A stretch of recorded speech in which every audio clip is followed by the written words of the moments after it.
Like, I was holding out this hope for decades that my family loved me because they were my family.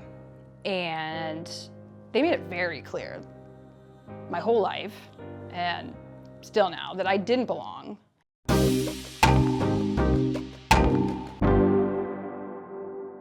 Hello, truth tellers. Welcome back to the ADHD Scapegoat podcast, where we talk about everything ADHD and scapegoating. I'm Angie. I'm Jeremy. And today we're going to discuss being a highly sensitive person. If you didn't listen to our previous episode, we did number 1 from the list of why you were chosen as a scapegoat. You are the truth teller, so go listen to that either before, pause this, go back and listen to it, or catch up afterwards. But today we're going to tackle number 2, you are a highly sensitive person.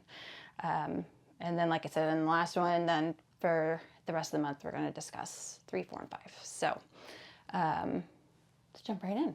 Let's dive in. So highly sensitive, I talked about last episode. It kind of just naturally came up. Getting the nickname Angie Whiner and having it put on my high school graduation cake.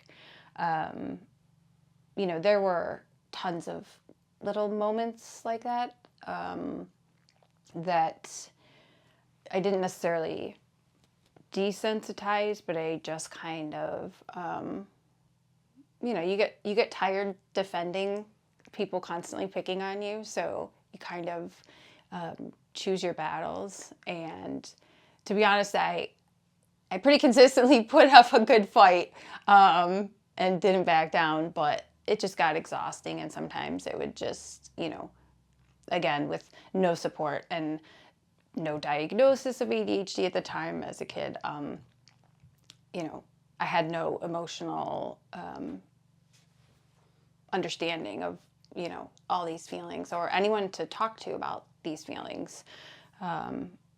So being highly sensitive as an ADHDer, is a term they use, like hypersensitivity, or highly sensitive person is like HSP, but it's a common attribute of ADHDers. So you are highly sensitive to physical things like sounds, touch, smells, but there's also like the emotional stimuli and the tendency to be easily overwhelmed by, too much information, whether it's too much information coming at us, too much information that we're too young to process, information that because we can't really filter it out, we might be trying to move on and do something else, but it's still there. So that becomes super overwhelming, and it makes it hard for you to, to move forward. So you get stuck in this sensitive, overwhelmed state. And Attitude magazine is a wonderful resource that I've used, pretty much from the time I was diagnosed, but a lot more since, Wyatt was born. But, there's been tons of studies done, hypersensitivity or emotionality isn't, marked in the DSM-5, which is how they diagnose ADHD. It's not, but clinicians use it and notice it as a sign of ADHD. Hypersensitivity, I now realize that, sounds like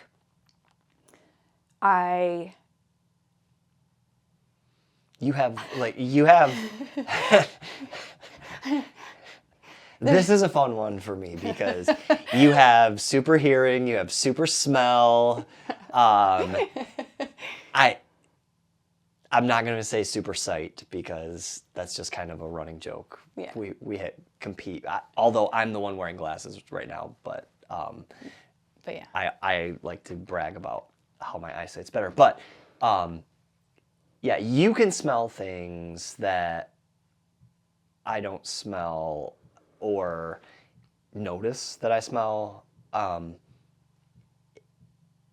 And you hear, my hearing's terrible, but you can hear things,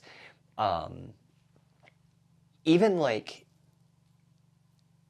I don't know, I feel like if there's a lot of noise, like we have the TV on in the living room, Otis is playing music in the back room, Wyatt's, playing with the dog, you'll hear our neighbor whistling through the wall or something, right? Like you can pick out.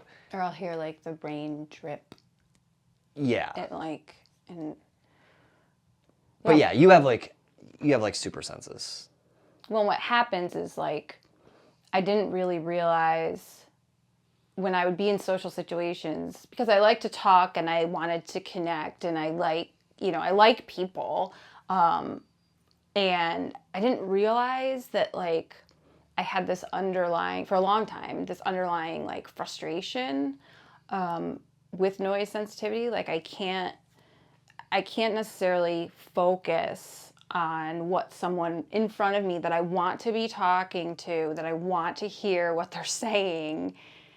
I can't focus on that when there's something in the background distracting me. And, so whether it's like, a song could come on and then my thoughts go to like, if I hear a song that's like say we're in a restaurant or whatever, and there's a song that comes on and it, maybe there's like a time in my life where I heard that song or something, my thoughts go while this person is talking to me. And because we can't filter anything out, I'm like, oh, what was just said? And then I'm like, wait, sorry. Like, and you seem like you come off sometimes like you don't care, or like you're not trying to listen. And now I've actually like learned like, hey, I really want to hear what you're saying. Can we go somewhere where we can actually hear each other? Or I'm having a really hard time with this construction, which is happening right now on the side of our house. Hypersensitivity, there are roofers across the street. So like they're tapping, but they're not tapping on a beat. I feel like if it was like a beat, because I listen to like brown noise when I'm doing my work, to block that out. And this is also, I should side note, this is also a trauma response of having, kind of being hypersensitive to certain noises as well, because you had to be hypervigilant around abusers' behavior, like the way they walked. Like you just kind of pick up on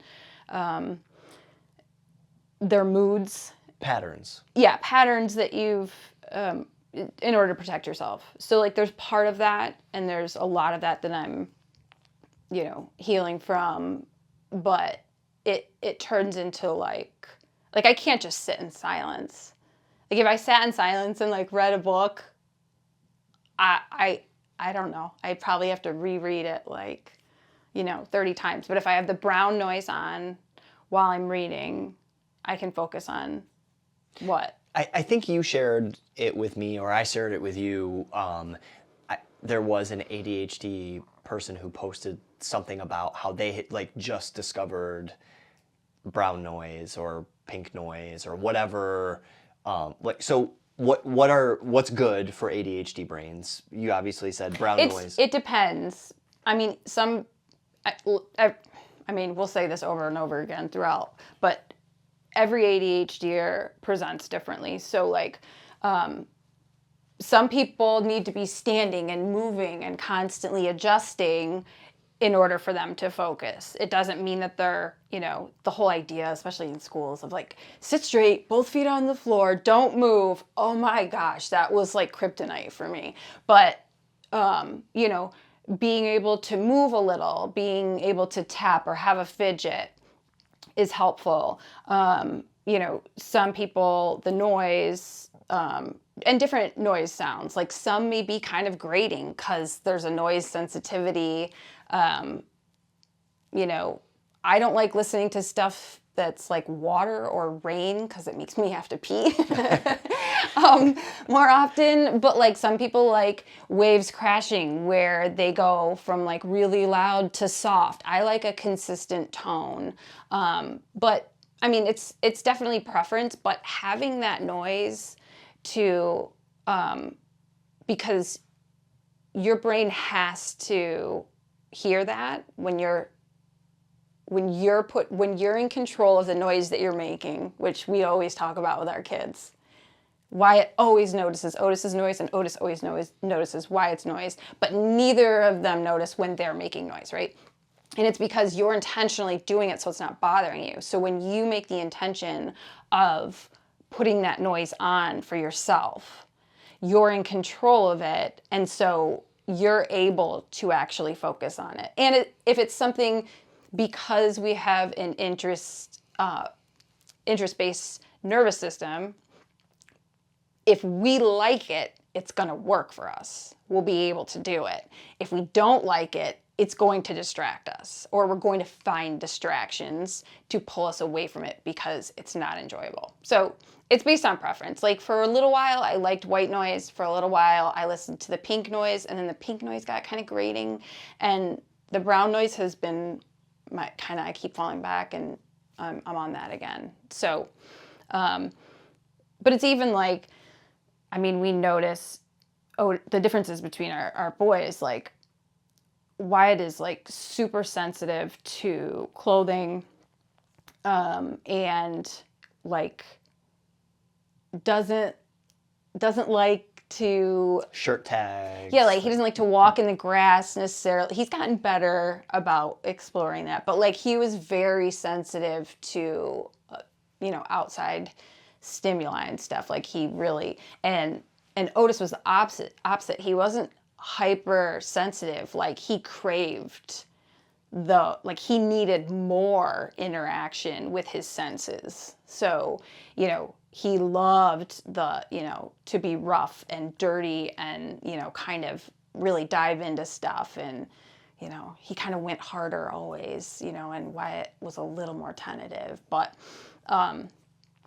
again, you just got to listen to yourself. And I learned that, like, it's okay to prefer this and not that. There's no shame, and there's no like, nothing that I'm doing to like honor my sensitivities or make myself comfortable in order to work or to, communicate effectively with people. None of that is harming anyone else. And so it shouldn't bother anyone else. I know it does because there's other people who aren't doing the work to heal, and so they're focusing on something that I'm doing as an escape. But you just gotta do what feels good and is what works for you, so that you get through. The one day there was a drip outside. It had stopped raining, and there was a drip outside on the gutter right in my office. And you were working upstairs, and you were on a call. You were like in a meeting or something. I was home? Yeah, I think you were. All right.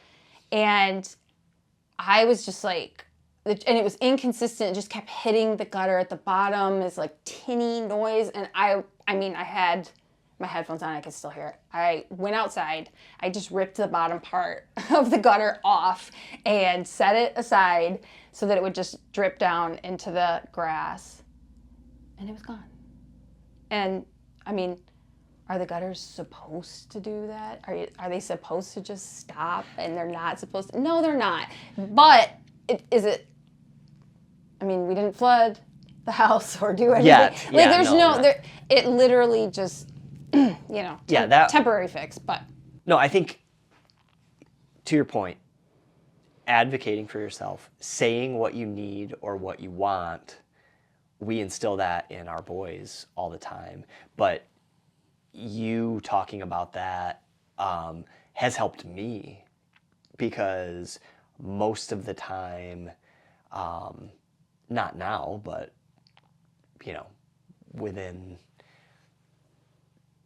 even just a few years ago, I would sit in something that was uncomfortable because I didn't want to inconvenience someone else. And most of the time, like you said, it's not an inconvenience to someone else to just ask for what you want, because then you're not distracted by being uncomfortable in that situation.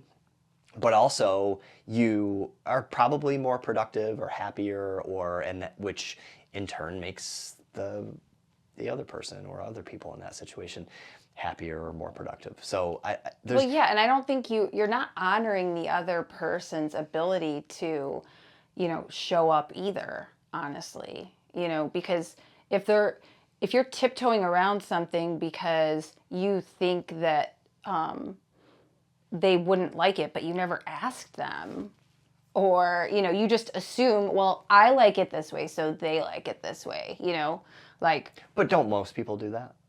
I think you do until you understand that, Yeah. Differences aren't bad. Right. They're like, I saw something the other day, and I didn't share it with you. I share everything with him on Instagram, but it was like talking about like the Gottman Institute, where they do like relationship work on all relationships, but they were just saying like the goal isn't to be compatible and like all the same things in marriage. Like your differences are actually what help both of you grow and understand a different perspective. So like I think about that in all relationships now. I definitely, was, from my family of origin, was trained to think all of these things that most are very, very toxic. But like unlearning that and understanding that, our differences are things that help us understand other situations without having to necessarily go through them, and just, it grows your connection because you just learned something about that person that you never knew and you never experienced.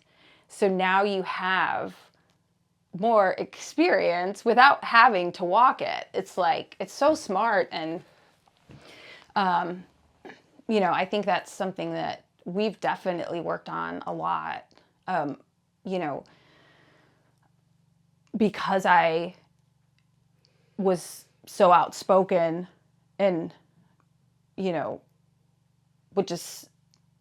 I felt safe with you, so I would just say things. And I think sometimes you were like, you needed to accommodate me and I would be like, well, what do you want? Like, what do you need? Like, I need to know that too. Like, when you weren't telling me what you needed, I needed to know. Yeah. Are you sensitive to this? Like, does this bother you? Does it, and you just didn't, you always thought you didn't want to burden me. I'm a people pleaser. So I just kind of want to go with the flow and like, oh, well, if they like it this way, then You're a former people pleaser. I'll figure out how to like it this way. Yeah. And it was like, no, what do you want? Like, right. I want to know what you want. Yeah. Like, no, but that's just better communication, which, I feel like I'm a way better communicator now. Oh my God. And saying the things that I want. So I'm not, I don't have to harken back to the Truth Teller episode. I'm not having to journal all of my angry thoughts in resentments because I secretly wanted something else. Right. You've helped me realize that it's a good thing to be different. And, well, I've always known that I like to be different anyway. I think that's, I think we're both kind of like that. But I don't know, when you're talking about this, like, kind of societal norms, things that, especially with our boys in school, having the 504 plan in place and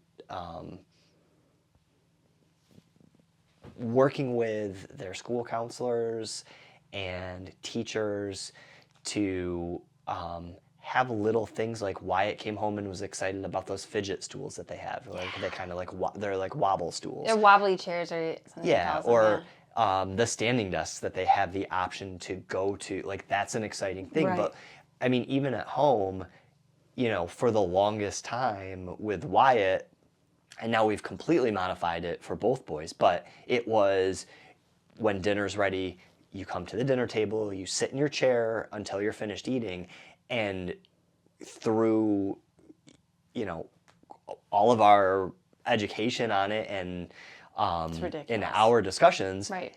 Otis stands for meals. And Every time. if he wants to run in the back room for a second and then come back and take a bite of food, right.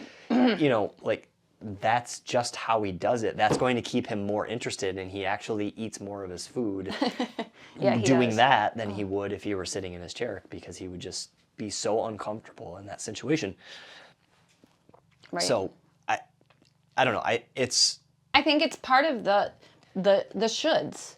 Like, this is the way it's always been done. This is the way it should go. This is the way your family should look. This is like, you know, unlearning, like, you know, even things that we've talked about within our differing families. Like, mine is super dysfunctional with narcissistic abuse, and your family is really loving, but there's like anxiety mixed in. There's a lot of, you know, different things that like aren't necessarily bad, but they're just not what work for our kids with ADHD, and they don't work for us. So like, how can I take that old pattern that was just learned and, you know, ingrained, and look at it? It's like, does this really work for us? Like, does he need to wear that, you know, shirt if it's uncomfortable?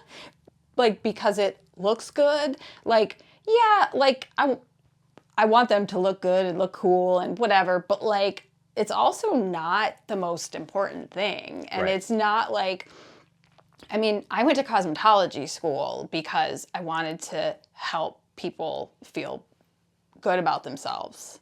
Because, I mean, this is another story for another day, but my dad cut my hair when I was like in the end of third grade, fourth grade or something.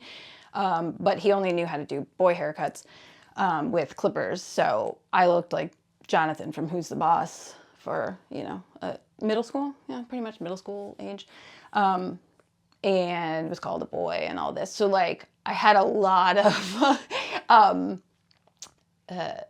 well, you had kind of a, someone called it, like, said something to you in public about being oh yeah, I was holding hands with the boy across the street that I was dating at the time, and this one neighbor guy who always burned garbage was like just standing out on his porch, and we leaving school and we walk through his smoke of burning garbage. It was disgusting. And he yells out, "Is that two boys holding hands?" And I was mortified, right? Like, I was like in 5th grade, and granted, me and my boyfriend had like the same haircut.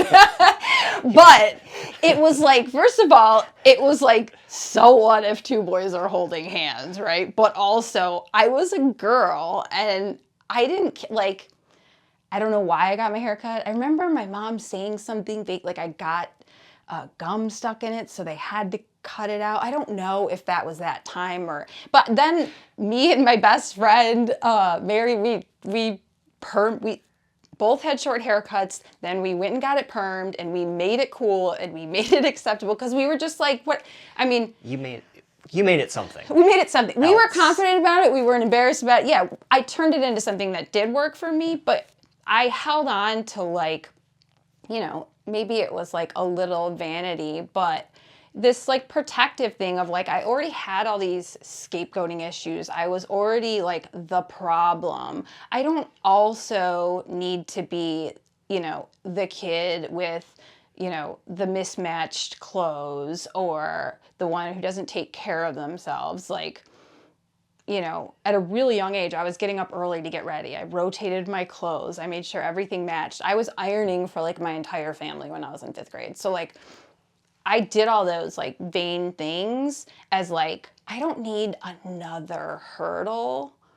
Like, I need to at least like look presentable, so there's less of a chance for them to pick on me. But anyway, like, I realize now after like years of therapy and working through a lot of this childhood trauma that like I kind of went along with that Angie Weiner joke, like to justify like that I belonged, because at least like they were picking on me, but I was included when they were picking on me. It was weird because they're laughing and making me the joke, or they would like ask me to tell a story like they always ask me to tell my giving blood story because it's like embarrassing. And well, it would be embarrassing. I wasn't embarrassed. That's why I told it. You know what I'm saying? Like it would be embarrassing to them, or like, but it was like if they're joking, they're asking me to do this. Maybe they think I'm funny. Like maybe this is their way of like saying that they love me. Like, and I think when I was younger, I like needed that to be my reality. You know, like I was living with my parents and my siblings. I didn't have anywhere else to like escape or like, you know, go and, you know, now I realize another tactic that came from my dad was isolating us. So we weren't exposed to like how normal families operated. And so there was always this, you know, oh, if I went to a friend's house one weekend and if I asked to go to their house again the next weekend, it was like, why? You went there last weekend. You don't need to always be like out with your friends. And I was always like, that's what everybody else is doing. Like they're connecting with their friends. And I never understood it. And now I'm like, oh, because like not only was I like left out because I wasn't consistently attending anything. And this is through high school, like all the way through until I didn't live at my parents' house. But it was like, you know, if I didn't have this consistent connection and all the rest of my friends did, they had a closer bond. They had a connection. When I would actually get an opportunity, the rare opportunity to like hang out with my friends, I was like catching up. And so like I already had this left out feeling, and you know, kind of like, oh, if I contribute or if I try to like wedge myself into this interaction, it's fake because I haven't been here and I'm missing all of this. And not that I had a fear of missing out. It was just like I felt that, you know, that distance. You know, I actually had this picture. We had this picture, which you've seen. It's like this photo album with my family. It was like one Christmas. It was like 86 or something. I was 86 or 87 around that time. And like there's a picture of my brothers. So I have an older brother and a younger brother, an older sister, younger sister. So it's a picture of my brothers. And the way the photo album's set up, it's like one picture here, two on the left, two on the right, and then you turn the page. Well, the top one on the right was my brothers together, like, you know, like buds. And then the bottom right was my sisters, arm around each other. Then you have to flip to the next section, and then there's me with this, like, I don't know, it was like a clown. It was the clown from Poltergeist. But it was like this, like, wire, like, I have no idea whose it was or where we got it, but I have my arm around it. And it was like always like a joke, like, oh, Angie's the middle child. And, you know, and of course, again, I go along with the joke, like, look, Angie was left out. Like, you guys are buds and you guys are buds. And then I'm just left out. And so it wasn't just this one picture in this one photo album, obviously. It was like a daily messaging that followed that. Like, sometimes it was subtle. Sometimes it was behind my back. And sometimes it was really obvious. And like, I mean, it went to the, you know, the extent of like my accomplishments were minimized. So like, even when I got excited, like that's a sensitivity too. Like your excitement is a feeling and an experience. And when your accomplishments are minimized and then your intelligence is mocked, like if you're like really excited that, you know, you did really well on something, it was like a fluke or you got lucky, or like like when I won the 400 hurdles in 8th grade, and I think that was the fastest I ran them at that point. But I like won at like the meet's called Super 8, so it's like the top 8 athletes from the area, and I won. And it was minimized, and I got yelled at because prior to the race, there was a shift in the event order, and I was supporting one of my friends who was, I think she was throwing disc or shot or something. And so I was over supporting her, and they had swapped the races. And again, I had ADHD undiagnosed, and they're calling over the loudspeaker, but I'm also listening. There's conversations. It's not like quiet. There's, track meets are pretty loud. And I didn't hear the call to get to the starting line until the final call. Like, all racers need to be there. And I had been sitting, not really warming up. And as soon as I heard it, I went, oh no, I got to hurry over there. And so like panic, grabbed all my things, hustled over there, kind of had this adrenaline rush. And so I think part of that, like happening like that, probably contributed to my race and pushed me harder. And part was also like, oh my God, I'm going to get in trouble. There was also some of that. I'm going to get in trouble because I was bad. I wasn't listening. I wasn't doing what I was supposed to do. But, I was so excited that I won, and I how it happened didn't even matter. It's like I ran really fast. I ran really hard. I did really well. And the first thing that was said to me was, you better not ever do that again. And all my excitement just like dropped. And I was like, what? He was from my dad. And I was like, and of course he was like one of the coaches at the time. And I was like, what? And he was like, you knew you were supposed to be over, to the race. And you were over there goofing off, doing whatever. Like I was being selfish when I was supporting a friend doing their event. But it was just like, I was just gutted. And like, it was a mistake, right? Like I didn't know I had ADHD. I was very distracted by all different stimuli in that situation. I can look back now and go, oh, that's I see why why that, the first 2 calls I missed, right? But like that mistake to him was proof that I was a problem, and that was confirmation that, like instead of being like there was no room for learning and growing. Right. Like, I see that as a learning opportunity, right? Like, hey, great.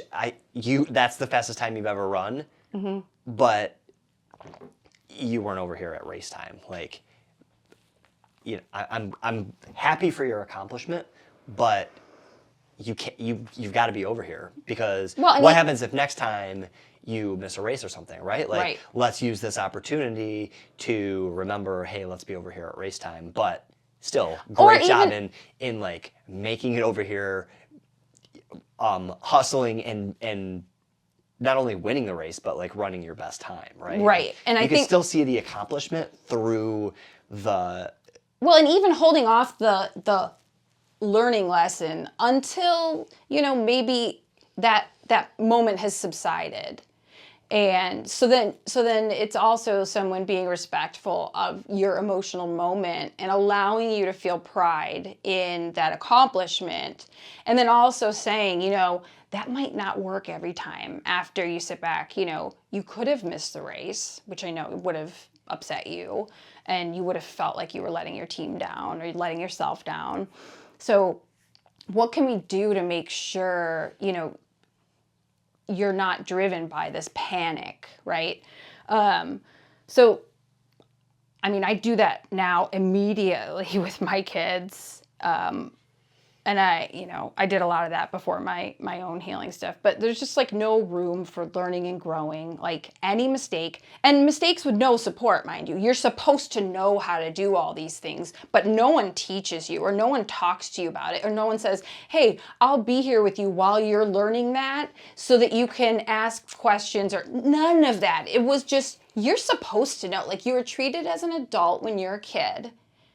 And you're just supposed to know how to do that with zero support. And then they try to shame you and make you feel bad when you don't do that, but you never knew how and no one was helping you. So I don't know. It's back to the, like, it's not just the constant picking on me or blaming me for things that weren't my fault, which how many times I was told that I did something and I know I did not do that. And my siblings would be like, you're just going to get grounded. I'm like, I'm going to get grounded anyway. I'm just going to, like, because I knew that. I knew no matter what I did, I was the problem. So I was just like, no, I'm not going to lie and say I did something to confirm this narrative, which I didn't have the words for back then, but I do now. And it was just like, it was just complete. So it was the picking and the blaming and the attacks, but it was also like this, like, neglect and like complete disregard for my existence, like, which is continuing to this day. Like 4 years ago or whatever it was when the big eye-opening incident happened, I was like completely disregarded. Lies were spread behind my back and no one asked me for my side of the story. And it just like solidified to me that like there was nothing, like I was holding out this hope for decades that my family loved me because they were my family. And they made it very clear my whole life and still now that I didn't belong. And like me wanting to have a connection because I just, again, that's what I thought everybody just had. That was keeping me stuck in this abuse and allowing them, they're trying to make me believe that I was a problem in every situation. And that like I was harming them by just being myself or by me asking a question or trying to understand. I was always like, why are you so sensitive? Like, you're too much. You're just being dramatic. You're just trying to cause problems. And Patrick Tian, another trauma therapist, he posted something on Instagram that, like, it's saved on my stuff, is everyone is sensitive. But some are just more honest about it. And it is true. Like, people are hiding their actual sensitivity. They're like internalizing things and taking things out on other people. And that's a threat to them when you're able, and that's another one on our list that we'll talk about in another episode, but that's why you're attacked for being sensitive. It's because they can't truly be authentic with their sensitivities and the way that they're hurt. And when you're being honest about being upset about something, like in my situation 4 years ago, I was upset because the connection with my younger sister was broken. And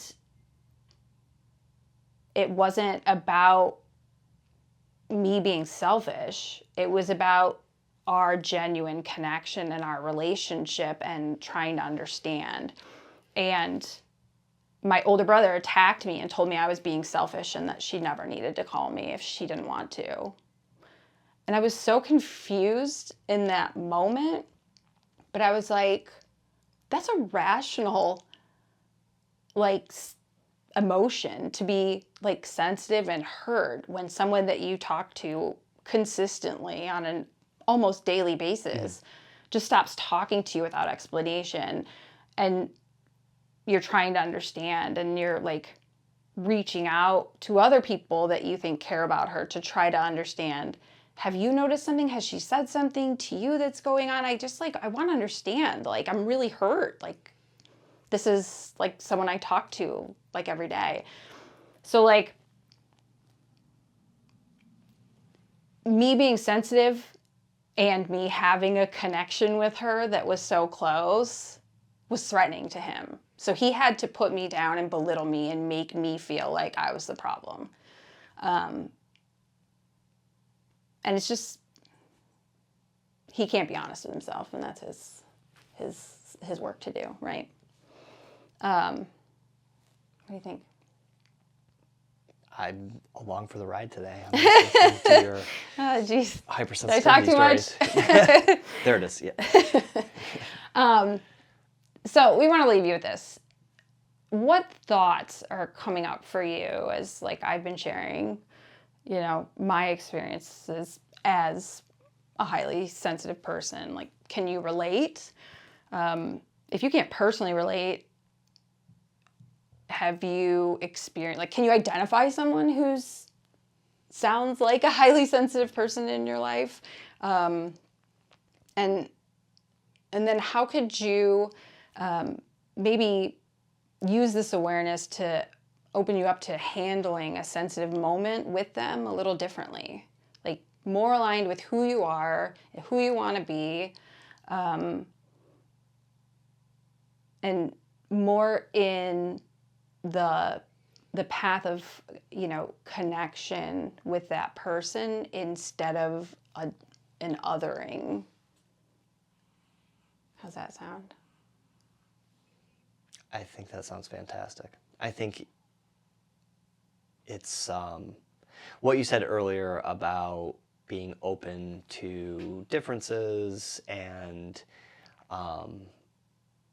making, you know, that's what being in a relationship is, whether it's in a family relationship or a romantic partner or as a parent. Being open to differences and change and growth and communication, I think, is all about, you know, that's what a relationship is. It isn't just sitting in what you're comfortable in with and what the other person is comfortable with, and then only being in tune with your own feelings. You have to open yourself up to, maybe this isn't what the other person wants. What do they want, and how can, you know, it's about compromise. Yeah, and I mean, I want to reiterate too that, you know, no form of abuse is okay, and in no way by you, you know, opening yourself up to, you know, others, like the way they do things differently.